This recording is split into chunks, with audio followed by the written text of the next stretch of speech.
kembali lagi dengan kami di channel PPD 2B dari kelompok 2. Kali ini kita akan membahas tentang perkembangan afektif. Apakah kalian penasaran? Mari kita simak videonya.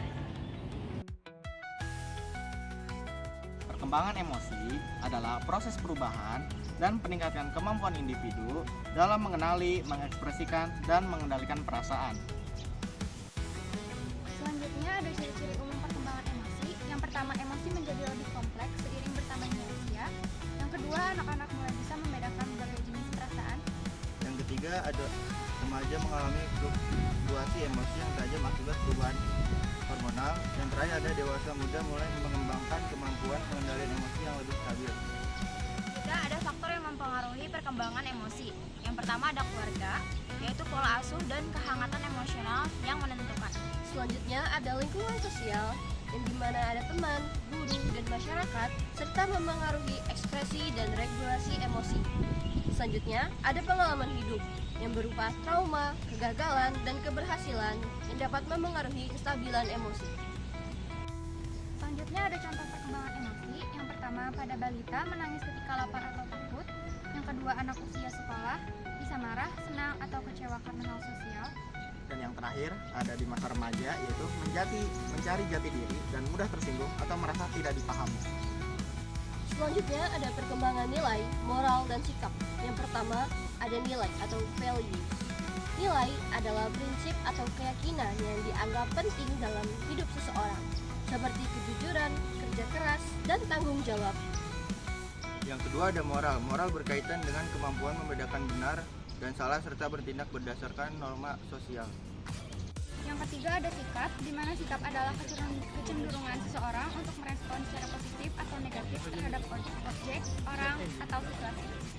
Berikutnya ada tahapan perkembangan moral menurut Lawrence Kohlberg. Yang pertama ada tahap prakonfesional. Anak bertindak berdasarkan hukum dan hadiah. Yang kedua ada tahap konvensional atau remaja bertindak untuk menyenangkan orang lain atau menaati hukum. Ketiga ada tahap prakonfesional, pasca konvensional atau dewasa bertindak berdasarkan prinsip atau moral universal. Ada dua faktor yang mempengaruhi perkembangan nilai, moral, dan sikap. Yang pertama, pendidikan dan lingkungan sosial, dan yang terakhir, pengalaman hidup.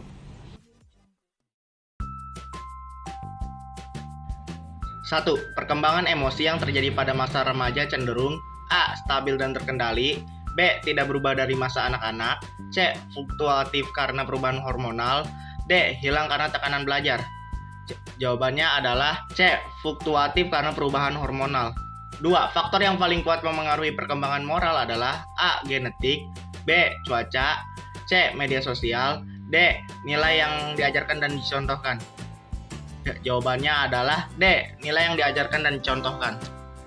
Nomor 3, tahap moral konvensional menurut Kohlberg ditandai dengan A. Bertindak berdasarkan hadiah dan hukuman, B. Bertindak sendiri-sendiri, C. Bertindak berdasarkan norma sosial dan aturan hukum, D. Bertindak tanpa memikirkan orang lain. Jawabannya C. Bertindak berdasarkan norma sosial dan aturan hukum. Selanjutnya nomor 4, contoh sikap positif dalam kehidupan sehari-hari adalah A. Menyontek saat ujian, B. Menolong teman yang kesulitan, C. Membalas dendam kepada teman, D. Mengabaikan nasihat guru. Jawabannya B. Menolong teman yang kesulitan. Yang terakhir nomor 5, pengalaman hidup dapat mempengaruhi perkembangan afektif karena A. Membuat seseorang lebih kaya secara materi, B. Mengubah cara seseorang menilai dan merespons emosi, C. Meningkatkan ukuran tubuh, D. Menambahkan teman sebaya. Jawabannya